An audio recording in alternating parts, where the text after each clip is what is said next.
All right, we're going to get started here in a minute. We're just going to work on getting some lighting change for the people here in person.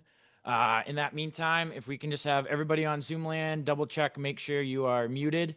As always, we will do questions at the end. We just want to allow time for the presentation to go through smoothly so we don't have any interruptions for our presenter. And on that note, you think you good? Perfect. All right. So tonight we have Mark from the Nevada Northern Railway in Nevada. Big fan. They have steam engines, which you have steam, I'm sold. So pretty excited to get him here tonight to do a presentation for us. This has been kind of a presenter we've wanted to have for a while, so we're really excited to have him. Let's see here. So tonight, Mark Bassett will present a program on the Nevada Northern Railway. The Nevada Northern Railway is a tourist railway and a living history National Historic Landmark located in Ely, Nevada. Mark Bassett, president of the Nevada Northern Railway, will present a brief history of the railroad, which was constructed in the early 1900s to transport ore from mines to a huge smelter, and then finished raw metals to interchanges with the Western Pacific and Southern Pacific Railroad. I'm probably going to butcher this word, Keen Cut Mining shut the operation down in 1983, but a commission formed by the town of Ely was able to save the entire property along with rolling stock and equipment and eventually returning the line to service as a tourist railroad. Mark will share not only the history and development of the museum and railway over the course of the last 40 years, but also how the Nevada Northern Railway operates and maintains 3 steam locomotives. Mark will discuss how this ongoing challenge has required the Nevada Northern Railway to develop methods to attract, teach, and deploy young adults and teach them the unique set of skills that is required to work on full-size steam power. So without further ado, Mark, I'll let you take it away. All right. Well, thank you for having me this evening. And the Nevada Northern Railway, of course, I believe is incredibly special. And basically, it is a 19th century railroad operating in the 21st century. And last September was the start of the construction of the railroad. So we are in our 120th year of operation. Okay, let's see here. And now my program's not advancing. Oh, there we go. The railroad was built to develop the copper ore here. If you go to the turn of the last century, there are 2 inventions that everyone wants, and that is the electric light and the telephone. And so you're going to need to wire every building in America, not once but twice. And the demand for copper is huge. And just 10 miles away from Ely here was a mountain of copper. And so the railroad was built to develop that copper. And ore trains were number 1. It was 60 ore trains a day, 30 trains going down the hill from the copper mine to the mill and smelter in McGill, and then 30 empties going back. And that is actually locomotive 92, the sister locomotive to number 93, one of our operating steam locomotives. And you see the board there underneath the smoke box above the pilot? That's for the head brakeman. That's where he rode. Got great views and some wind. Number 2 were the passenger trains.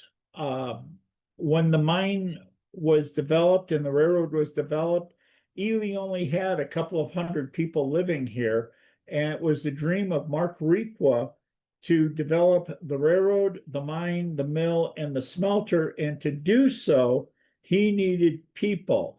And of course, when we're talking 1907, 1910, if you're going anywhere, you're either walking, taking a horse, or by the train.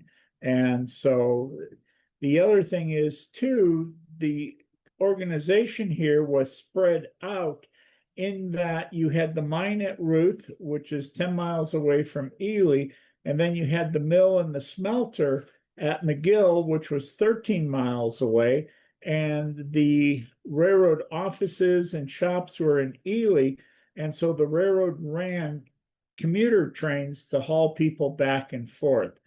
And in fact, McGill was a dry town. And so the merchants in downtown Ely came to the railroad and said, you know what? If you run a train for us on Saturday nights from McGill to Ely, we will guarantee that you'll make money. So every Saturday night, there was a party train that went from McGill to downtown Ely and then went from Ely back to McGill. But the railroad was an equal opportunity organization. And on Sunday mornings, they ran a church train from McGill down to Ely, where all the churches were. And freight trains were in last place. This is locomotive 81. Locomotive 81 was bought specifically to haul the freight trains from East Ely here up to the interchange with the Western Pacific at Shafter and the Southern Pacific at Cobre. And what's so cool about this picture is every building that you see in this picture still exists. The only difference is that foreground now is a parking lot. And this is what also makes the Nevada Northern Railway so incredibly special. This is locomotive 40 in front of the East Ely Depot in 1938. And go ahead and study that photo. This is 2011. It's essentially the same. So 1938, notice the headlight on 40, notice the whistle. And headlight's been changed, the whistle's been changed, but everything else, and the people have changed. Everything else is essentially the same.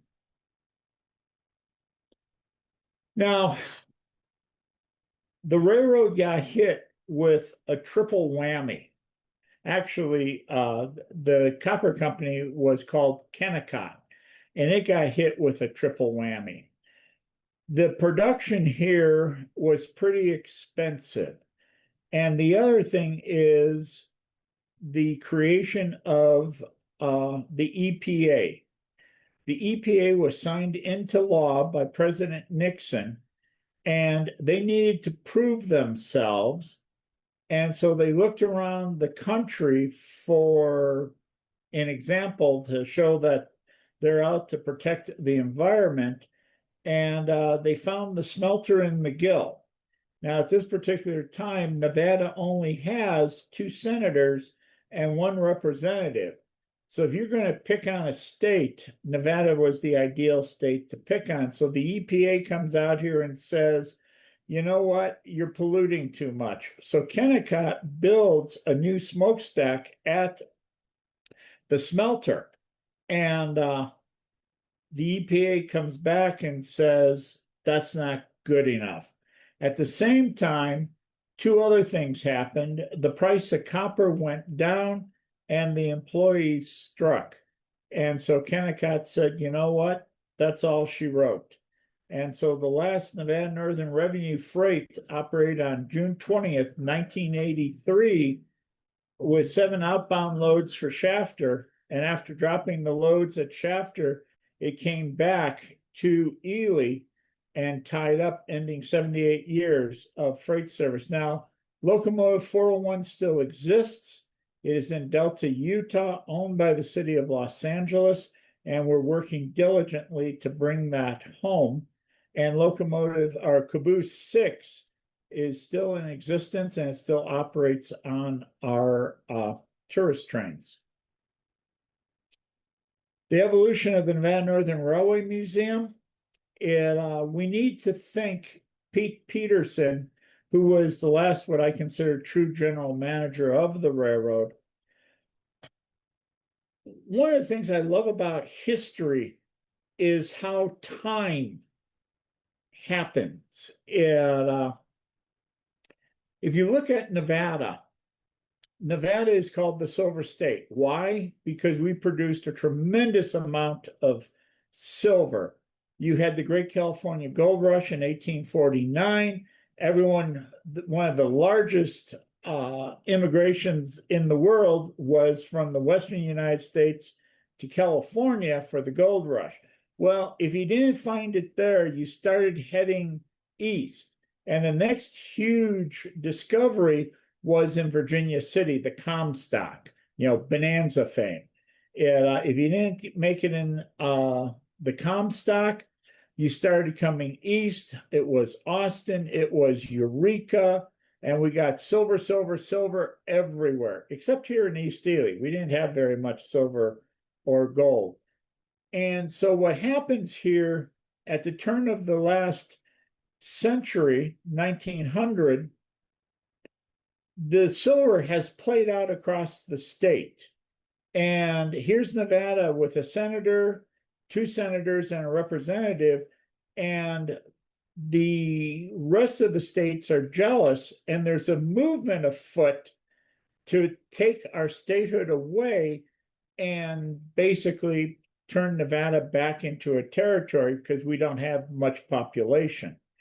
Well, a gentleman by the name of Jim Butler made a silver discovery in 1900 that became Tonopah. And so you had Tonopah, you had Rhyolite, you had Manhattan, you had Goldfield, and 2 years later, you had the copper discoveries here. Nevada's booming, and White Pine County is growing. The railroad is doing well. Eventually, again, all the gold and silver developments at 1900 play out. And in 1920, the powerhouse of the state of Nevada is White Pine County, where the railroad is located. Now, White Pine County has the governors, the senators, the representatives all come from White Pine County because this is where the money is. Now, the other thing that's happening in the 1920s is Henry Ford, okay? He's made the Model T. People can afford the Model T. The people here, the miners, the railroaders, the mill workers, the smelter workers are making money, and they're buying the Model T. And if you're a politician, what do you want? You want to be reelected. And so to get reelected, you bring home the bacon. In this particular case, it was roads. And the first hard surface road in Nevada is from Ely, East Ely, heading east towards Salt Lake City, because everyone has Model Ts and they want to go to the big city and they don't want to take the train. Well, what happens here is the bottom falls out of the passenger traffic. It gets worse through the 1920s. And then in 1929, boom, you got the Great Depression and nobody has money. And the railroad is losing money hand over fist on its passenger trains, but does have the mail contract and the contract for the REA, the Railway Express Agency. And so it goes into the 30s, still losing money, but it's doing okay. Finally, in 1939, the railroad says, enough's enough.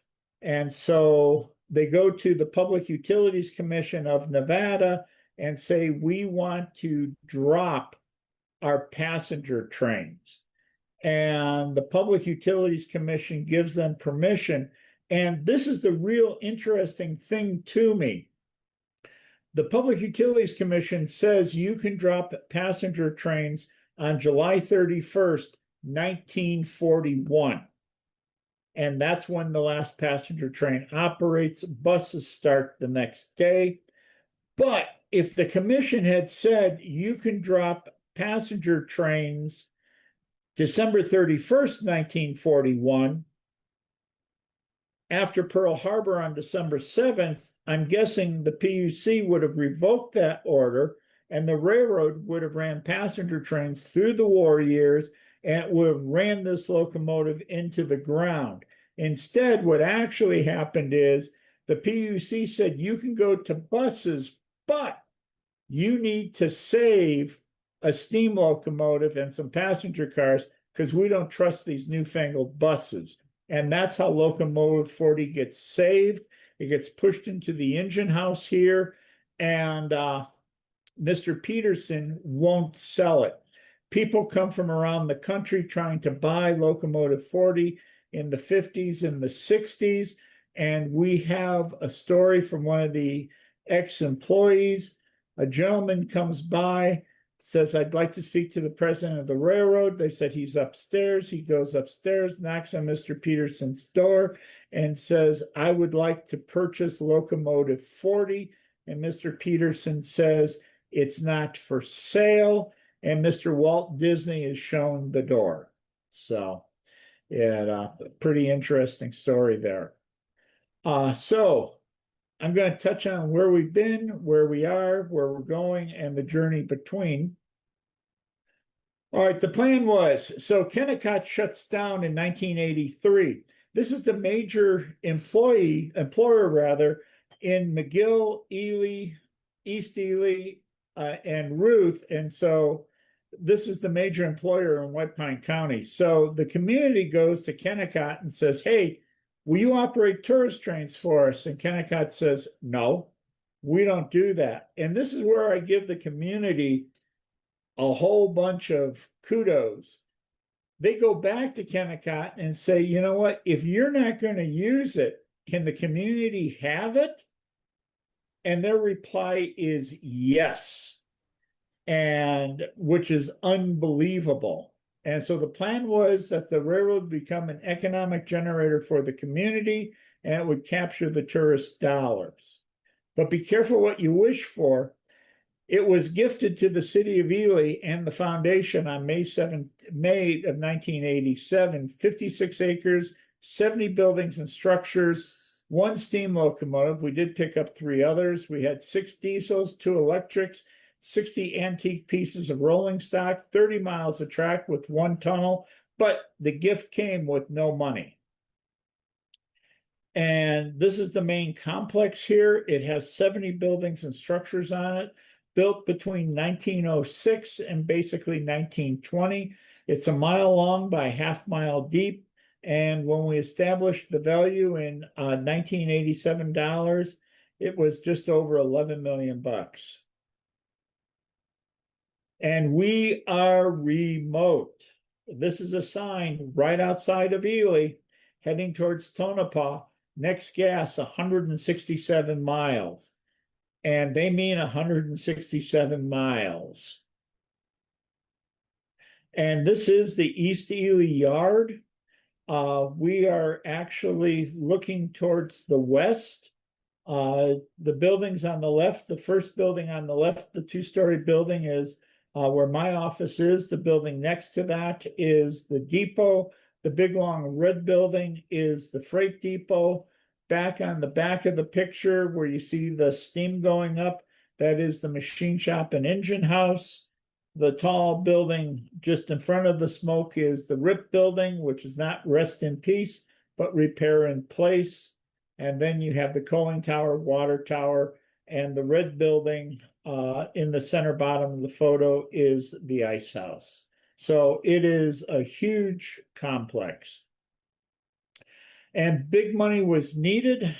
We tried to interest Nevada State Parks, no dice, too expensive. Tried to interest Nevada State Museums, no dice, too expensive. So we had to do it ourselves. And again, remember, this is after the major employer leaves town. And when when Kennecott left, 30% of the population left with them. And so we did it ourselves. We operated excursion trains using Locomotive 40, coaches 2-5, and baggage RPO 20. We ran about 45 trips per season. Average ridership's about 5,000. Operating income was about 120,000 per year. And remember, this has to pay for everything. Coal, building repairs, salaries, the whole bit. 120 G's doesn't go very far. And so then in 1995, we had 2 accidents with injuries, a hard coupling at Keystone, then a collision, Locomotive 93, coaches 2 and 5 heavily damaged. We settled for $750,000. 93 is repaired. The copper company donates 2 coaches to us. But the McGill Depot, the engine house, the RIP building has deteriorated and track has deteriorated. One trestle was on the verge of collapse. And I'm the head honcho, and we have a 4:30 train on Friday. Train leaves the yard. I went to dinner. I'm having dinner. One of the volunteers calls me and says, Mark, where are you? I'm at dinner. He says, you need to see the bridge. And you need to see it with a train on it. And so I said, okay, fine. So I meet Ron and it's a dry creek bed. So we're in the creek bed. Here comes locomotive 93, and it hits the bridge and the rails deflect down about 8 inches. The only thing holding that train up are the rails. The bridge structure is completely and totally gone. And so that was an exciting event, to say the least.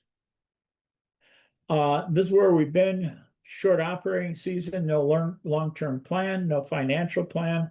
When I took over, we had $426 in the bank. No vision, no professionalism. I tell people, if you want to see me go from zero to bastard in a heartbeat, walk up to me and say, you just played trains here at East Ely. No plan. The paid staff was 4. Ridership was about 4,000 people. Visitation about 8,000. This is where we're at now. Year-round operations, 550 plus trains a year. Trains operate every month of the year. We're open late till 7:45 p.m. We're open year-round. Steam trains run April through October and also in January and February. And walking tours, they're forced. And what I mean by that, the excursion trains would start at the East Ely Depot, go up, and they would end at the East Ely Depot. And at the East Ely Depot, we would say to people, hey, you want to do a walking tour of the machine shop? And 2 or 3 people would say, yeah, okay, fine, we'll do it. Well, I was looking at the rail yard, and we have 2 ways to the depot. The way we generally went, or we could come in on the north side of the yard and then come to the depot. But if we go in on the north side of the yard, the switch is right next to the machine shop. And so what we did is we started coming in on the north side of the yard. We would stop at the machine shop and say, hey, do you want a tour of the machine shop and engine house? The building is right there, and you can get off here. And people would go, oh, yeah, sure, let's do that. And so there were trains where everyone got off the train. The train came back to the depot empty. And what that meant is these people were now staying on the property for another hour, hour and a half, 2 hours. And our ridership has gone up to 18,000, our visitation about 3,600. And the other thing is we got 236,000 followers on Facebook. And there's locomotive 93 with our current excursion train. And where we are, we have over 7,000 financial supporters, and a sizable percentage have never been to Ely nor will ever be here. And our membership levels go from $30 up to $10,000 annually. And we currently have $11 million worth of grants under administration, and we have 120 plus volunteers, some of who travel across the country to come here to volunteer. We have a volunteer up in Alaska who flies down. We've had a volunteer in Rhode Island who flies over. We have a volunteer in St. Louis who comes out. So that's what keeps the big wheels turning here. We have actually saved 9 buildings from collapse. We've invested millions in the buildings. We turned the chief engineer's building into a bunkhouse. We're in the process of opening the track to McGill. We've repaired our yard tracks, and we do twice weekly track inspections. So I'm brand new to the job. I'm sitting into the office, and one of the volunteers comes to me and says, Mark, what are you going to do about the McGill Depot? I'm going, Ron, where's the McGill Depot? Well, oddly enough, the McGill Depot is in McGill. And so I went out to it, and the upper picture is what I saw. The roof had completely and totally deteriorated. The south wall and the west wall were beginning to rotate out. and we were on the verge of the McGill pile of rocks. And so I've been able to write multiple grants.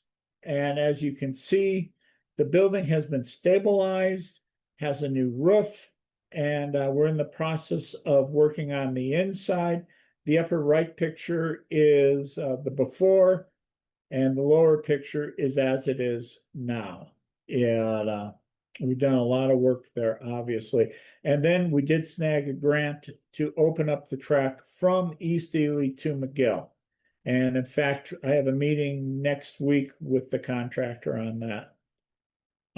This is one of the buildings in the East Ely yard.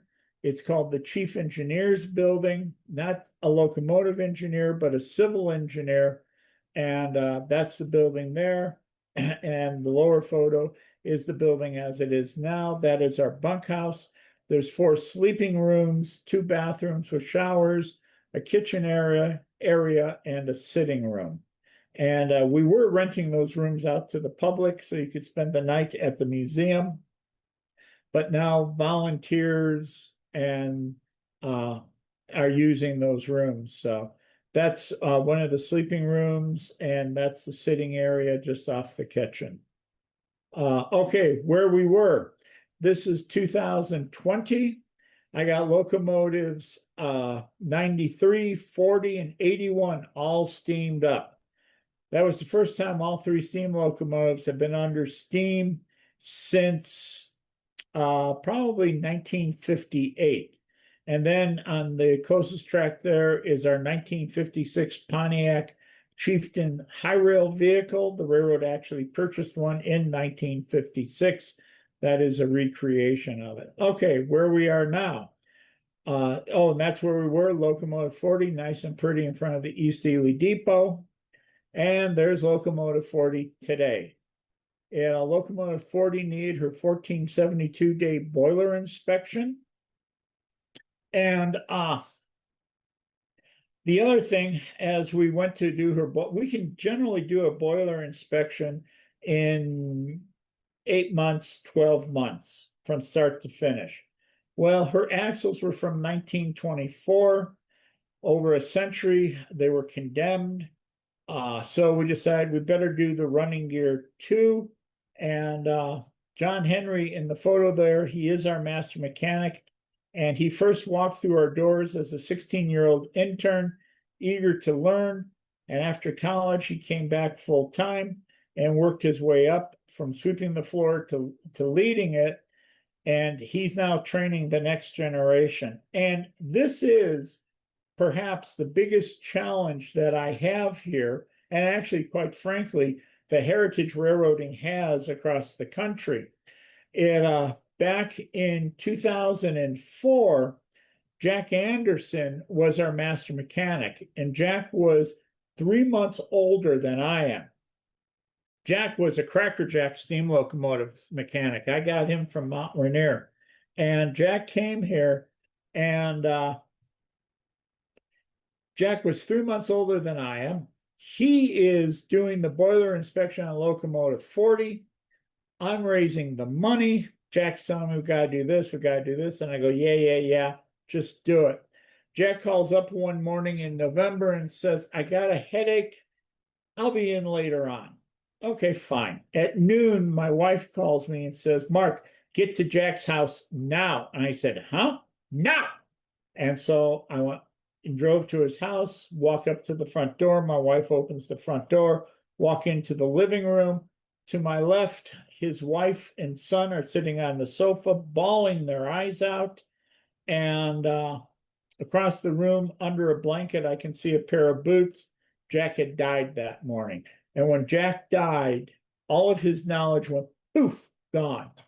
And that night, I went down to the engine house and said, now what? And so I made an oath that I would bring young men and women here to East Ely, Nevada, and train them on how to operate, maintain, and build steam locomotives. And John Henry was one of the first. And he's now 30 years old, wife and 2 kids, and he's a magician with steam.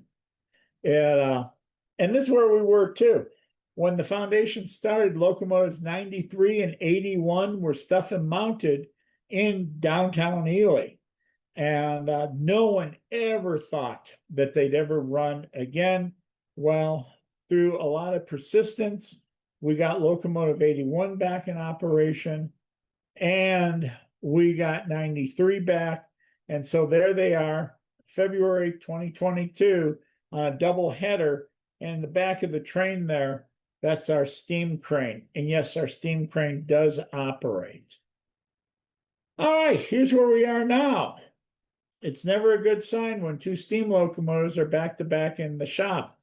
On the left is locomotive 93. It dropped a side bearing. We went and dropped the axle, found the crown brass was had overheated, had burned the axle, and so we're making repairs to that. Meanwhile, locomotive 81, before we fire up a steam locomotive, the engineer does an inspection, the hammer test, walks around tapping on nuts. He tapped on the nut of the Bissell post. Now, the Bissell post nut is about 6 inches across the flats. He taps on it and the nut falls off. The Bissell post is 2 3/4 inches of steel, and it looks like a hot knife through butter. And it's like, crap, now what? And the more we got into the pilot truck, the more we figured out that just before 81 was yanked out of service permanently, she had derailed and goobered up her pilot truck. And the orders came down. The diesels were here. The orders were, you know what, just fix her, push her back into the engine house, and then we'll retire her. And so, boy, howdy, we've had to completely and totally rebuild that pilot truck. And you can imagine rebuilding a pilot truck that's been in derailments, is over a century old. You have a good idea of what we're up against. So the other thing is too, this is locomotive 93 being lowered. Driver number 4 is being lowered there. We have a great intern program, and this past summer we had 4 interns, and that's Arthur. Arthur came here from Georgia, and to spend the summer with us. We had a person from Georgia, Pennsylvania, Washington State, and Reno, Nevada, who spent the summer with us. And Arthur had no steam experience whatsoever, but he learned by doing. And you can see he jumped right in there. And he did so well over the summer that we hired him as an employee. And he's actually going to Great Basin College to get a degree in diesel mechanics. So we brought 40 and 105 back to service. Well, we're in the process of bringing them. We got the steam crane completely going. We rebuilt locomotive 93, locomotive 93's running gear, and we got to do it again. And we got our curation, and that's the other thing too, is and this is one of my favorite pictures. This is based on an old commercial. When I first took over, they were dumping the ash on the ties outside of the engine house. Do you see a problem there, dumping hot ash on creosoted ties in front of your century-old engine house? And so I asked one of the old timers, where was the ash pit? He showed it to me. It was just filled in with ash. We dug it out and we rebuilt it. So, and curation and archives. What makes the Nevada Northern Railway so special? We are a National Historic Landmark, which is the highest level of recognition the federal government can bestow on historic property. And the reason, one of the reasons we are is the railroad threw nothing away. We have the records dating back to 1905. In fact, there's a disciplinary hearing from 1918, and one of the conductors got like 20 demerits, and he received 20 demerits for not wearing the mask as required by this railroad and the local sanitation board. Spanish flu. That sound oddly familiar? So anyhow, these were the records and everything. So not only are we maintaining the locomotives and the track, but also our records. And we have done a lot of work. Those are the records today in the vault. And you can also go to our website, nnry.com/archives. And we have 11,000 documents on our online archive. And that's our archivist con in the back. And the other thing is too, you need to you can't look at this in a traditional sense. Con actually lives in Casper, Wyoming. His commute is 600 miles one way. And so what he does is he comes here, he works a couple of weeks, scans a whole slew of documents, goes home, and then uploads those documents into our online archive. And the other thing we just recently built was this research room. This is just outside of the vault, and we got display cases and the whole bit. We received a $260,000 grant from the Institute for Museum and Library Sciences for a Save America's Treasures grant to work to help us preserve and protect the records and then display our artifacts. So you can actually come to Ely and see the original records in our research room. Now, taking advantage of opportunities. That is world famous Dirk the Cat. And when I say world famous, that is not an exaggeration. What happened here is Dirk was born in the engine house under the rotary snowplow. And what happened is Mom and the litter left. He was the runt, and he got stuck in one of the drain pipes. And our superintendent rescued him and got him out of the drain pipe. And it was live and let live. Our master mechanic at the time was Al, and Al was, how should I say, a pretty rough curmudgeon. Every other word was F this and F that. But Dirt won his heart. And so Al adopted Dirt. And for 10 years, it was live and let live. Dirt did his thing, shop did their thing. And the warmest place in the shop is in the cab of the steam locomotives. And so his fur is supposed to be white and it's gray from the coal dust. A friend of mine, Steve Christ, came. He took this picture. We put this on our Facebook page, and the rest, they say, is history. And people literally would come across the country to see Dirt. And this is what would happen. Dirt lived in the machine shop engine house building. The mechanics were working on the steam locomotives. People would come in and they'd go, "Where's the cat?" And the mechanics would go, "Well, what about this? Where's the cat?" And so the mechanics were getting a little torqued because, people came to see the cat. And so we had to have a team meeting. And I told the guys, you know what?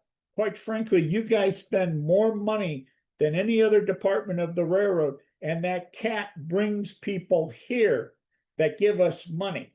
So figure out the arithmetic here. It's very simple. So the entire shop became guardians of Dirt, which was hilarious in its own right. And then Dirt unfortunately passed 5 years later. Okay, the cat died. Okay. I got a call from the Associated Press wanting to know about Dirt and his death. I got a call from the Las Vegas Review-Journal. I'm doing interviews across the country and around the world on this cat. And in fact, one of the stories made it in the Macau Times in China. And we did have a family fly from China to LA to Las Vegas, rent a car, drive to Ely to see Dirt. And we now have a fund called Dollars for Dirt. And about 3 or 4 months after Dirt passed, my webmaster says, "Mark, should we take that down, because dirt's dead. And I said, gee, I don't know. What do you think? I just got $1,000 check today for dollars for dirt. So why don't we leave it up? And now we have Dirt Junior and R2D3 for Railroad Dirt 3 down in the engine house too. Okay, take advantage of opportunities. I generally try not to work on Sundays, so it's Sunday morning, and like everyone else, get a cup of coffee. I go on Facebook. I'm just cruising the net, and there's these people cooking bacon on a shovel in a steam locomotive, and I go, wait a minute, that is my steam locomotive, and they're cooking bacon. And I reach for the phone to tell them to take this down, because that's not really an image I want to project it to the public. And I take a look, and it's been seen by 10,000 people. I go, okay. Come back in an hour, it's been seen by 20,000 people. 3 hours, 30,000. 4 hours, 40,000. And it just goes up and up and up. People love this. And so we create the Iron Horse Cookery Cookbook on our website, our videos on how you can cook in a steam locomotive. And we've actually, before COVID, we had the very first Iron Horse Cookery Cook-Off on the planet. Now, again, take advantage of opportunities. 60 miles to the east of us is Great Basin National Park. Have any of you ever heard the word astrotourism? I had not. And but Great Basin National Park is an international dark sky park. It has some of the darkest skies in the lower 48. And they have a wonderful astronomy program there. Now, the park is 65 miles east of Ely. To drive to the park, it's 2-lane blacktop over 2 mountain passes.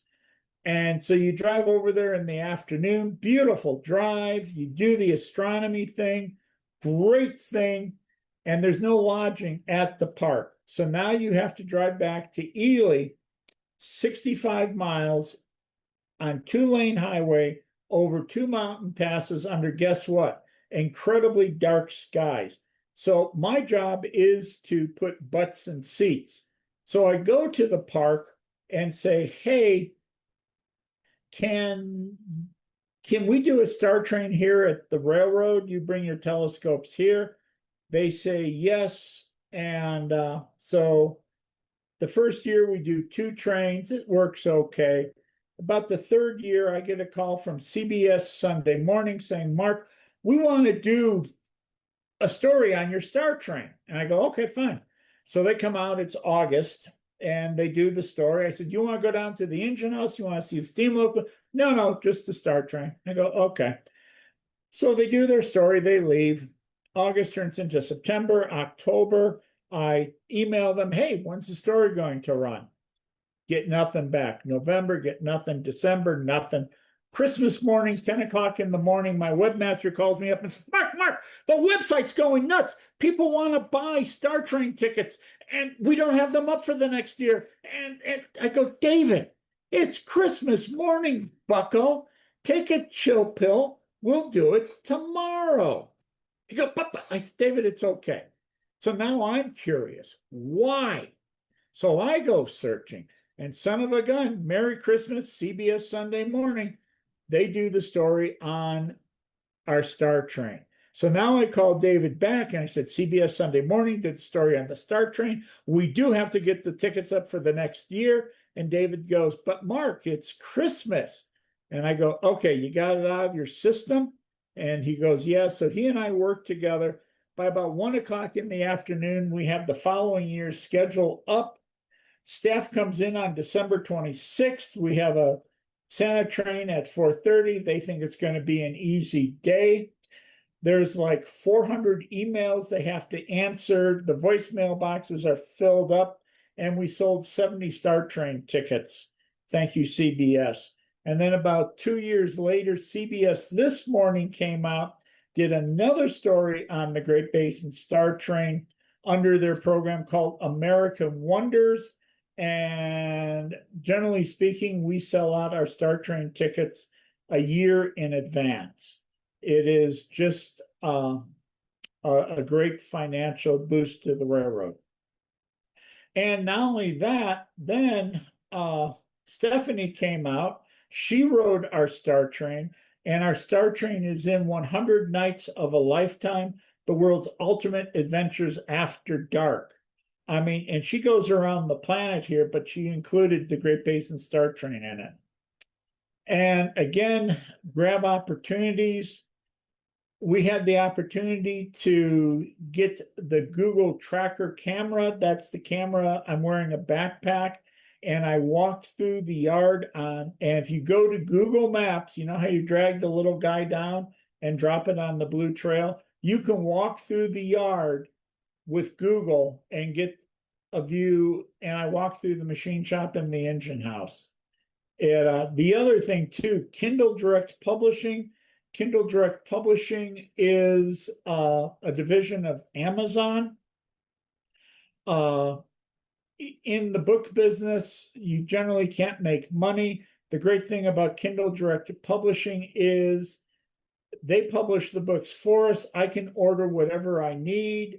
I can order one copy, I can order 100 copies, and I get the books usually within 10 days. So all three of those books are from Kindle that we've done ourselves. The books, I think the cost on the books is about $3, and we sell them for about $20. Also, we've been very fortunate. One of my favorite sayings is attributed to Napoleon. Don't send me good generals, send me lucky generals, or be sure to ask. I actually went to when Pawn Stars had first started, they were using Rick of Rick's Restoration. I had a strong box that I wanted to have restored. I drove into his backyard, said, could you restore this? And his wife, Kelly, said, yeah, we can do that. And she says, you know what? Do you have anything else that needs restoring? And it's go, funny you should mention that. And so we were featured on 7 episodes, and I actually got them to come up here twice. And these episodes never die. You can still see them to this very day. They're on the internet, the whole bit.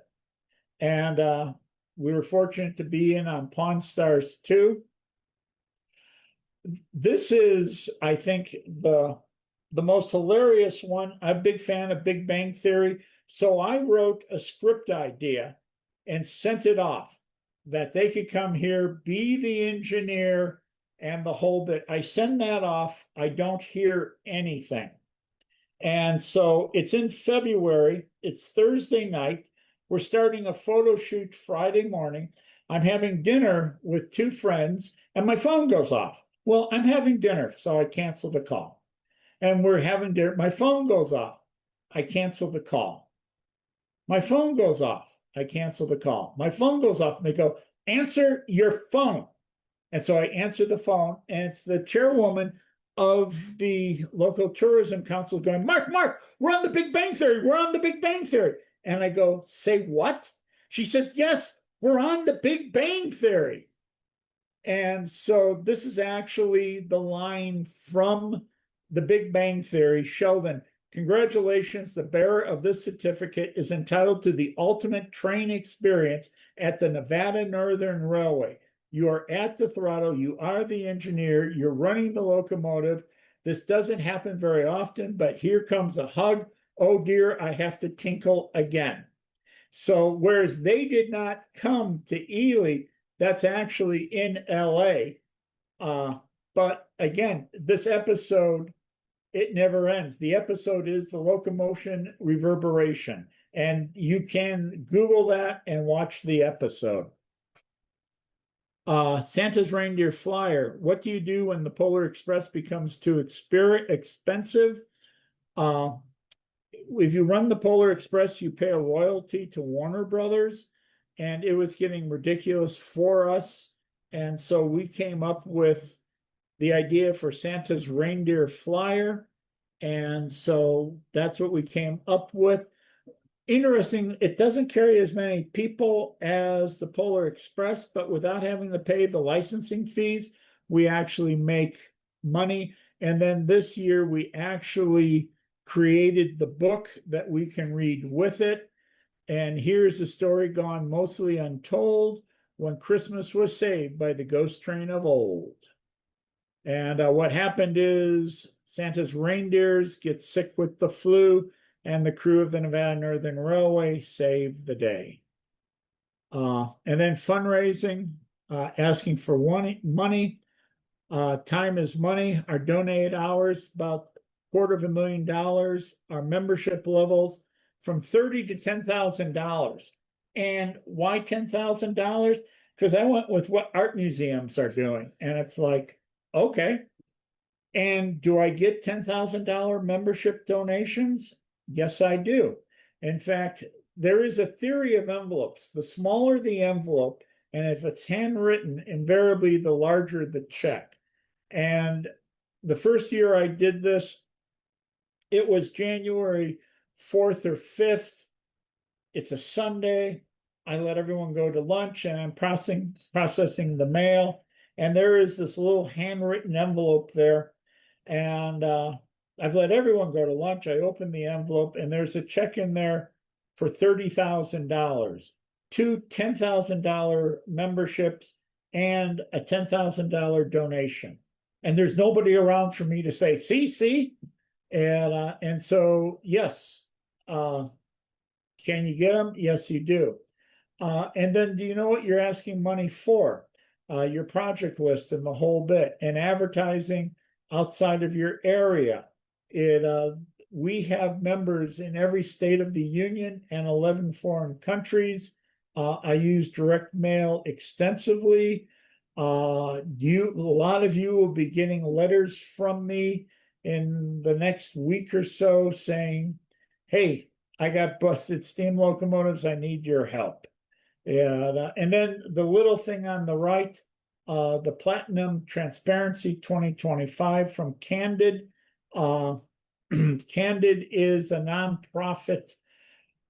They list all the nonprofits, and you can go in there and fill out their forms and get levels of transparency. And so I do that every year, and we're at the platinum level. They have bronze, silver, gold, and platinum, and we're at the platinum level. Grant writing. What's your message?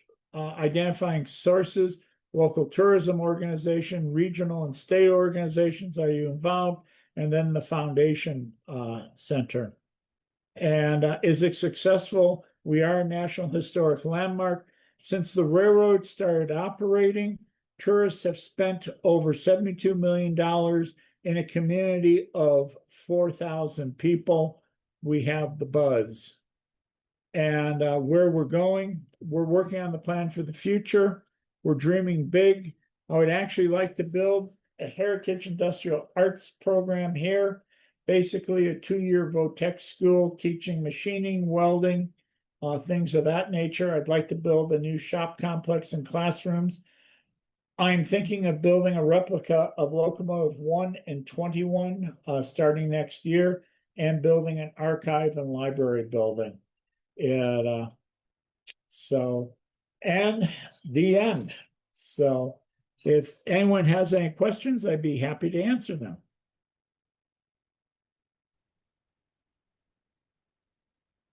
Mark, I got a question for you. Price of copper has gone up an awful lot. Have they reopened the Ely mine? The Ely mine has been open now. It opened back in 2024, and it's been going strong ever since. In fact, I did write a grant to the federal government to open up the entire railroad to the interchange at Shafter. The FRA loved the grant, but they wanted me to do a NEPA study. NEPA is the National Environmental Protection Act.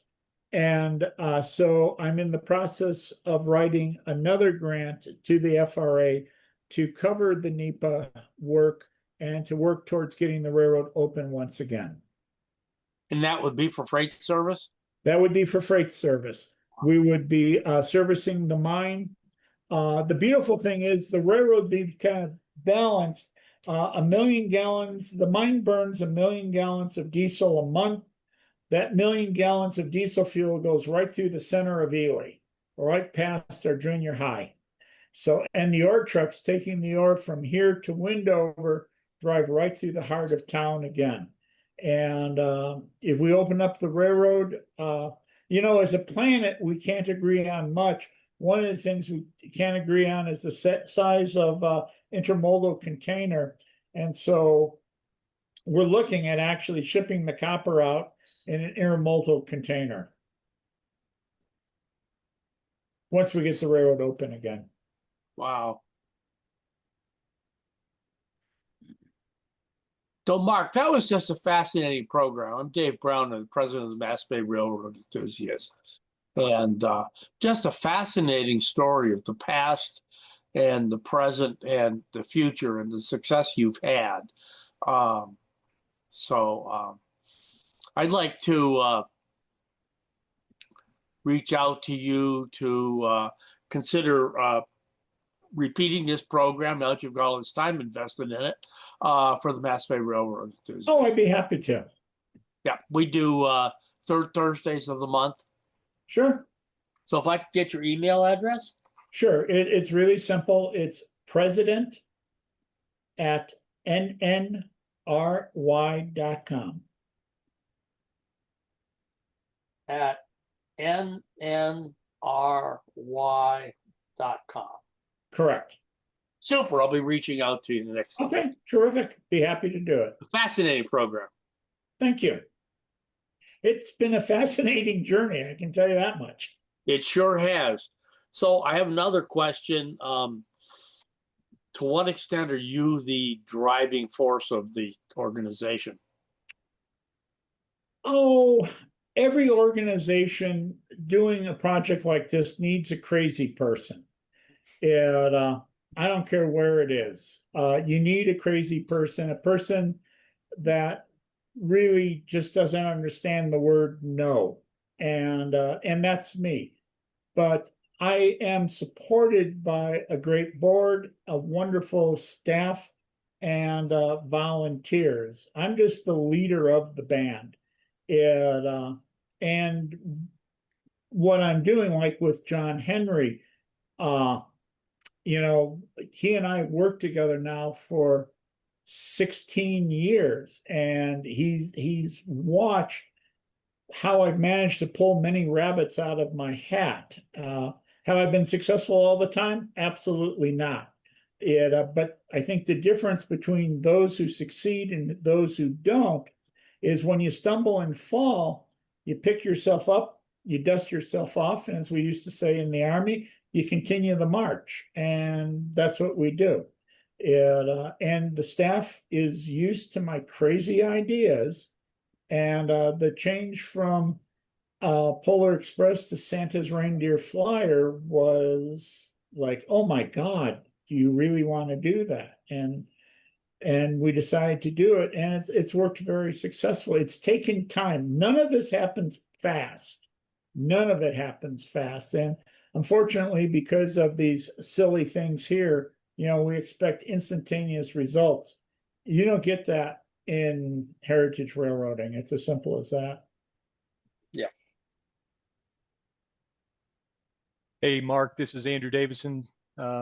First of all, thank you again for doing this. I relocated from the Northeast to Utah about a little over 10 years ago, and actually visited the Nevada Northern. I've been there 4 or 5 times now, and it was my idea that, hey, I think our club membership would really enjoy this, because after going there myself and seeing it in person, it just blew me away. And I've taken advantage of some of the hands-on experiences you can do there, and I've become a member of the railway. So I think Mark if anything, undersold it. It's an incredible experience. So any of you that visit Las Vegas, I think as Mark pointed out, it's a couple of hour drive from Vegas down to Ely, and it's well worth your time as a rail fan to get down there and experience it. So, and the last thing I'll say is I've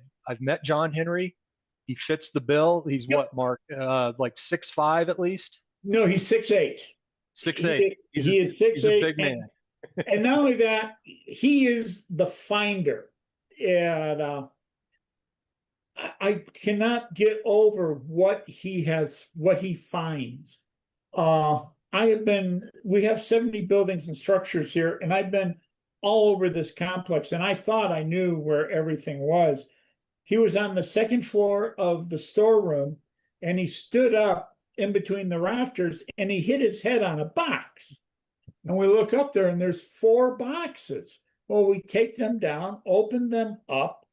It's 4 boxes of paperwork from the master mechanic from 1906 to about 1919, all saved, all bundled together with string. And it was a treasure trove of information that he found. The other thing is, we had a car called the Cobre, and Cobre is Spanish for copper. And it burned in 1941 after passenger service ended. He managed to find parts of the car, the doors to the car, different fittings. He found the toilet seat from the car. And then I think his most amazing find is Locomotive 1 was a 440 built for the Central Pacific in May of 1869. It was purchased secondhand from the CP, Southern Pacific, by the railroad. And the railroad scrapped it in 1938. And he found the handrail stanchions. In fact,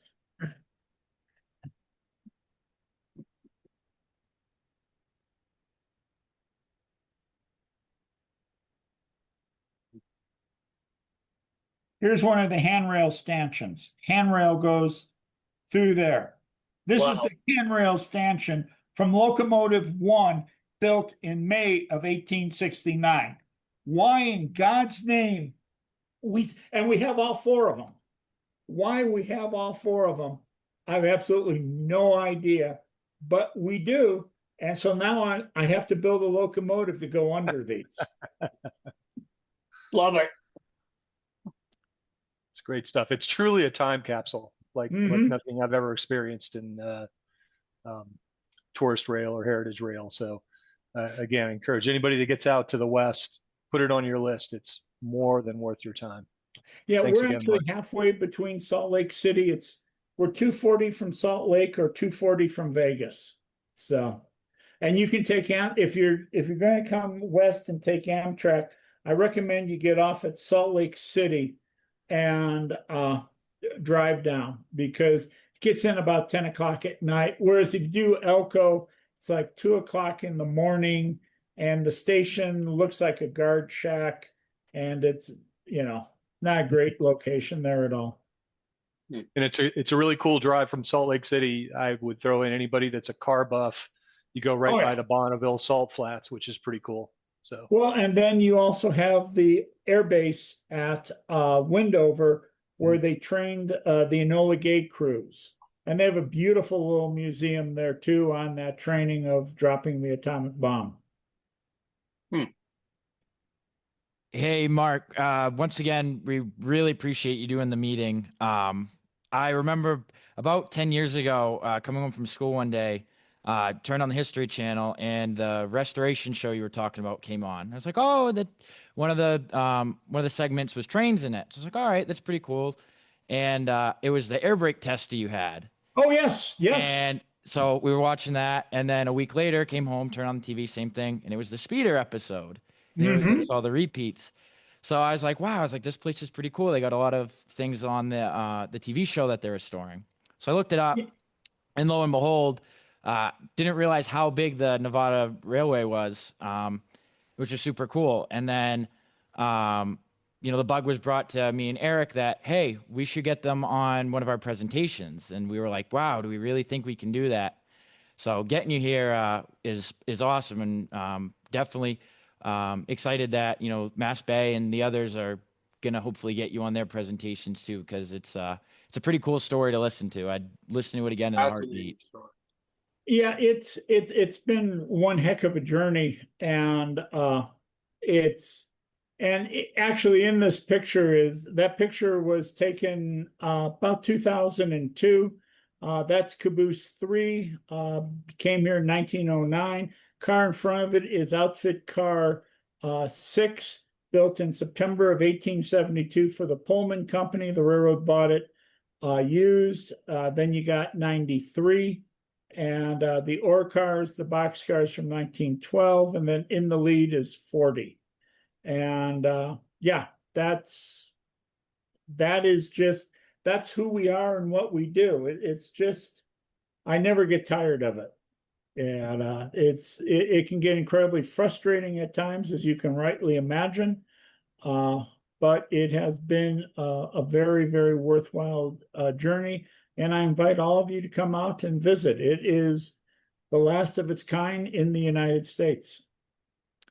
That's awesome. One of the things that you had me laughing about during your presentation was the cooking. A quick story. 5 years ago, I was getting trained as a fireman on our steam locomotive up at North Conway. And it was our second day of running we call Journey to the North Pole. Same thing. The tariffs were, or the, excuse me, not tariffs. The royalty rates for Polar Express was so much. So we call it Journey to the North Pole. And so I'm in the morning, wake up, get ready for the day. And like you said, scrolling through my phone, and I see the same exact video, the bacon video. So my dinner that night was cold pizza. Got the inspiration that morning. That night, we did the first trip, got back, and cleaned off one of our shovels, and we warmed up our pizza on it. And it's a really good idea. Grilled cheese on a steam locomotive shovel, it hits differently. I can tell you that too. Oh yeah, yeah. Anthony's coal-fired pizza. Oh yeah, exactly. All right, I got a little story to go with that. So we have the very first Iron Horse Cookery Cook-Off, and we have 4 teams competing. They have to cook in the steam locomotive over an open fire and on a caboose stove. And this all started because of the bacon on the shovel. So what I want to do is cook bacon on the shovel and just give it to visitors so they can experience this.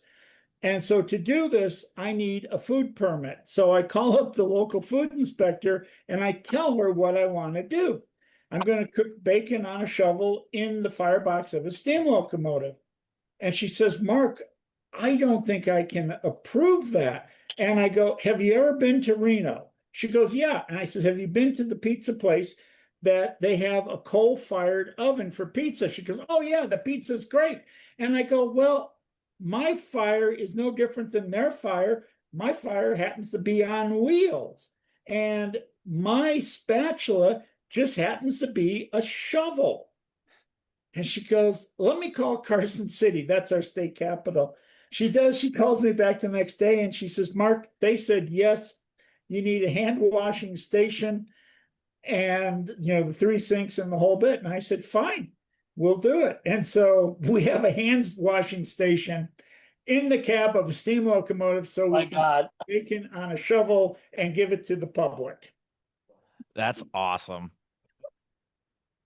It's another great thing for the public to get an experience. That's for sure. I wouldn't think you could cook volumes of bacon that way. Oh, we did. We cooked pounds. Oh God, we had 2 shovels and they had it done. And we served the bacon in Dixie cups. So we didn't have to touch it. They take it off the shovel, put it in Dixie cups. We had a table. You could walk by, grab a Dixie cup with your bacon in it. That's awesome. And again, this is the other thing too is, basically from the 1950s, 1960s, railroads start going underground. And so the public has no idea what railroads are today. And that is actually a problem for all of us.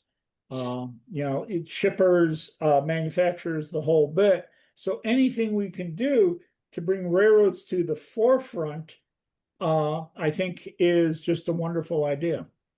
And so having the Iron Horse Cookery was just one of those silly things that happened because my crew got hungry.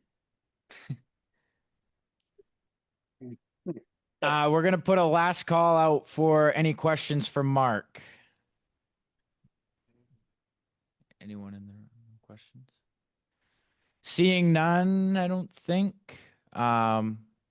So Mark, again, thank you very much for taking the time out of your evening to present for us. We are more than thrilled you were able to do this, and we definitely will be getting in contact with you again to hopefully do another presentation in the future. Sure, I would enjoy doing that. So on that note, we'll let everybody go and enjoy your evening. All right, Thanks thank you again, all. Mark. Thank you again. Appreciate it. Thank you, Mark. You're very welcome.